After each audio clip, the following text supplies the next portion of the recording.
aérienne américaine a fait 2 morts en Somalie. Elle ciblait un véhicule chargé d'explosifs près de Mogadiscio.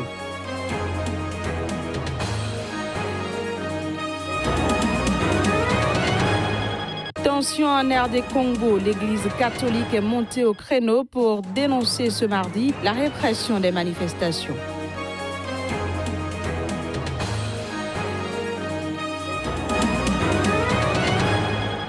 Puis Israël a lancé mercredi un programme d'expulsion de migrants. Le projet s'imposera à près de 40 000 migrants en situation irrégulière.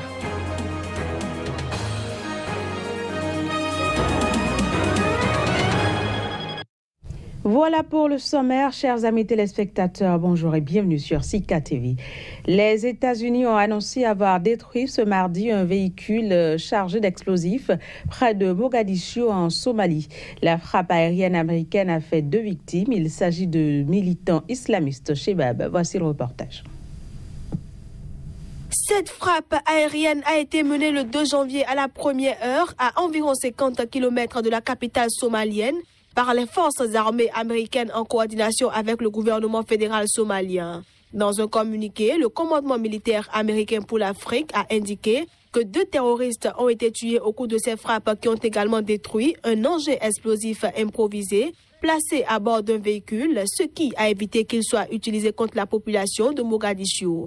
Selon une étude de la Fondation pour la défense des démocraties publiée ce mercredi, sur l'ensemble de l'année 2017, les États-Unis ont mené 35 frappes aériennes en Somalie, un chiffre supérieur à l'ensemble des frappes menées depuis le début de la campagne aérienne dans ce pays en 2007.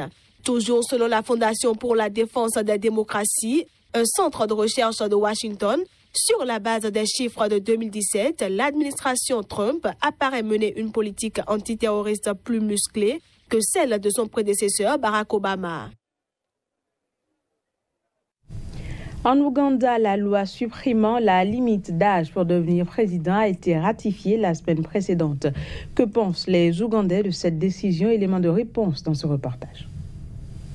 Cette réforme constitutionnelle très controversée qui supprime l'âge limite fixé jusqu'alors à 75 ans pour être élu président et ratifié par le chef de l'État Yoweri Museveni avait été approuvée le 20 décembre dernier par le Parlement, très largement dominé par le parti au pouvoir. Le texte réintroduit une limite au nombre de mandats présidentiels qui avait été supprimée en 2005. Mais cette limite, fixée à 2 mandats, n'entrera en vigueur qu'après la prochaine élection, ce qui pourrait permettre au chef de l'État de se présenter à nouveau à 2 reprises. L'âge n'a pas d'importance car la personne peut toujours connaître l'agenda, avoir les capacités et le savoir ainsi qu'une vision pour faire avancer le pays.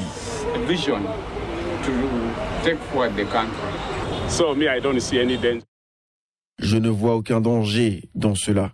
Si quelqu'un travaille dur pour être le président de l'Ouganda, alors il peut rester plus stable. Cette loi prévoit également que le mandat des députés soit allongé de 2 ans, passant de 5 à 7 années, ce qui repousse ainsi les prochaines législatives à 2023.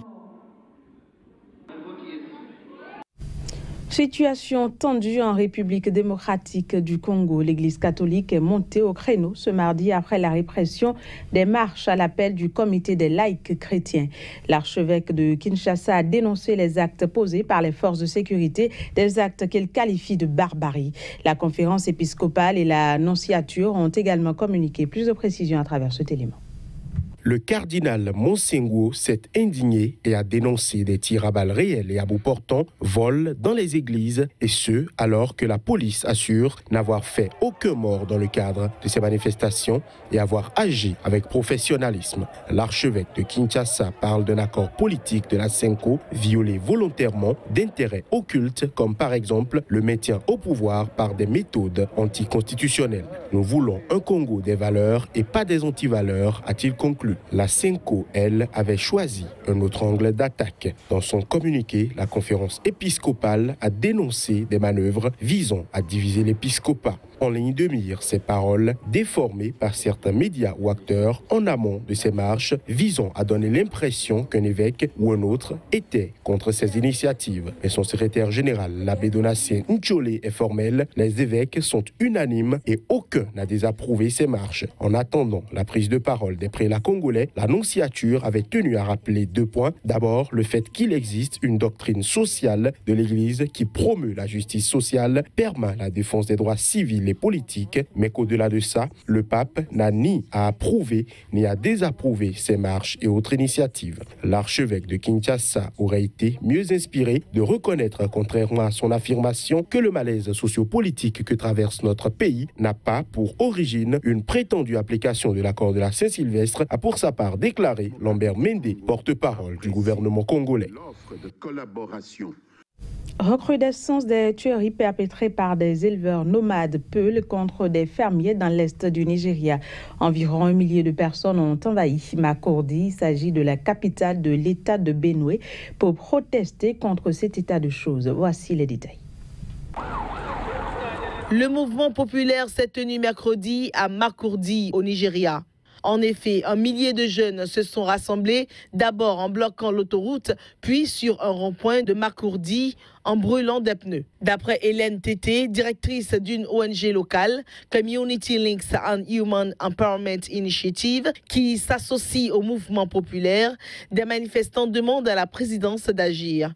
Les tueries perpétrées par des éleveurs nomades Peuls contre des fermiers dans l'est du Nigeria s'accroissent, inquiètent les habitants, mais les autorités semblent indifférentes. Le président Buhari, Peul Aoussa musulman, originaire du nord du Nigeria, ne s'est toujours pas exprimé sur les tueries qui ont eu lieu dans l'état de Benue lundi et mardi et qui ont fait plus de 20 morts selon le gouverneur Samuel Ortman. Le gouverneur demande l'aide d'Abuja pour régler cette crise qui secoue régulièrement cet État aux terres fertiles traversées par la grande rivière Benue.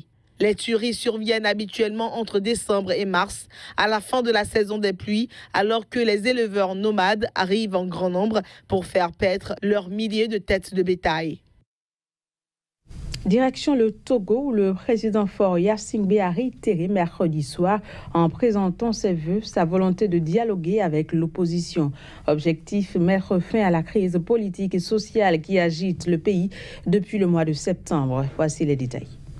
Pour la première fois depuis les contestations de l'opposition dans les rues en septembre, Faure Gnassingbé, le président du Togo, s'est adressé mercredi soir aux Togolais. Un discours très attendu dans lequel Faure Gnassingbé dit croire aux vertus du dialogue, tout en annonçant qu'il a décidé de soumettre ses propositions de réforme au référendum. Le dialogue doit rester la voie privilégiée de résolution des désaccords entre les acteurs politiques, a-t-il déclaré à la télévision nationale, en insistant sur son projet de révision de la Constitution qu'il soumettra au vote des Togolais. Le Togo mérite que chacun d'entre lui nous donne le meilleur, a-t-il poursuivi, et le meilleur, en mon sens, c'est de valoriser, entretenir et préserver les acquis, puis d'œuvrer à améliorer l'existant en opérant les réformes qui s'imposent dans le respect des principes de l'État de droit et de la démocratie. C'est dans cette optique que j'ai pris au mois de septembre dernier avec le gouvernement l'initiative de proposer à la représentation nationale une révision de la Constitution qui limite désormais à 2 le nombre de mandats présidentiels et législatifs et qui introduit pour l'élection du président de la République un mode de scrutin uninominal à 2 tours. Conformément à notre loi fondamentale, c'est maintenant au peuple togolais tout entier, seul détenteur de la souveraineté nationale, qu'il appartient de se prononcer librement. Après des mois de contestation populaire pour demander sa démission, menée par 14 partis d'opposition, le Parlement souhaite soumettre au peuple un projet de révision de la Constitution qui prévoit une limitation à 2 du nombre de mandats présidentiels. Le président français a plaidé lors de ses vœux à la presse mercredi pour une saine distance entre pouvoir et médias, critiquant ainsi une proximité qui nuit selon lui à l'action publique. Emmanuel Macron a notamment promis un renforcement des services de contrôle des médias. Suivons à présent un extrait de sa déclaration.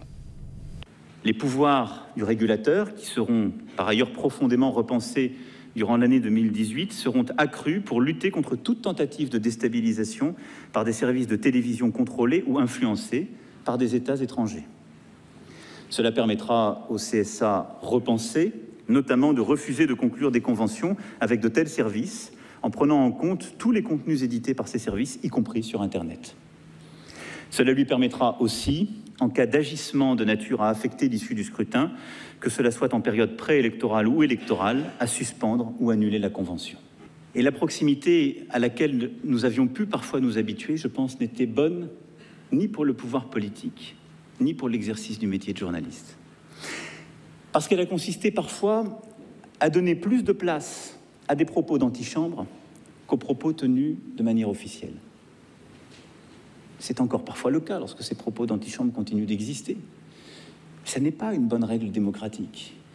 Parce que l'exclusivité de cette confidence à un moment saisi finit par prendre plus d'importance que l'expression publique soupesée du dirigeant politique.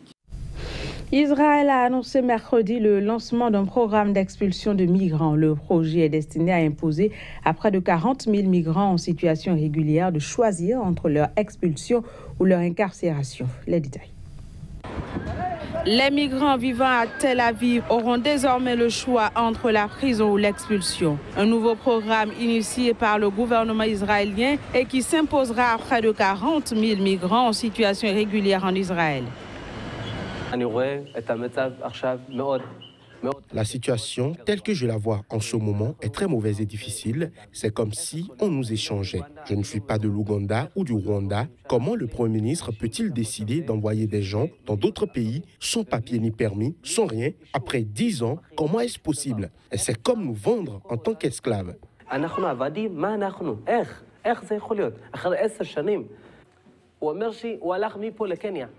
Netanyahou a dit au Kenya, devant tout le monde et à la télé, « J'aime les Africains ». Comment? Où est son amour?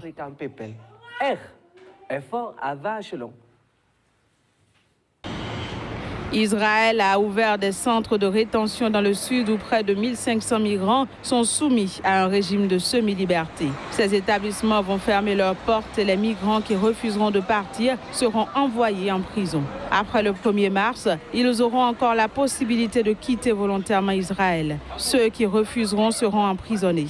Selon des chiffres officiels, 4012 migrants en situation irrégulière ont déjà quitté Israël en 2017, dont 3332 originaires d'Afrique subsaharienne.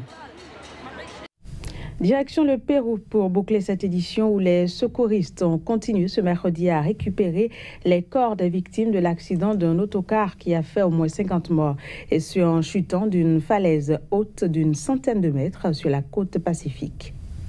Après l'accident de bus survenu ce mardi au nord de la capitale Lima, les secouristes péruviens ont déclaré ce mercredi avoir récupéré 50 corps, dont ceux de 6 enfants. L'autocar avait plongé d'une falaise d'une centaine de mètres après avoir été percuté par un camion sur une autoroute longeant la côte pacifique. Pour extraire les corps pris au piège dans la carcasse de l'autocar, environ 200 policiers, militaires et marins ont été mobilisés. Il y a eu énormément de troupes déployées ici. On a fait appel à des secouristes et à des effectifs de la marine spécialement entraînés.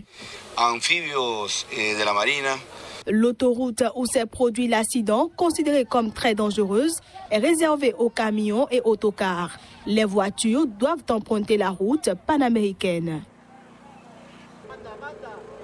Voilà, c'est la fin de cette édition. Merci de l'avoir suivi. Très bonne suite de programme sur SICA. Prenez soin de vous et au revoir.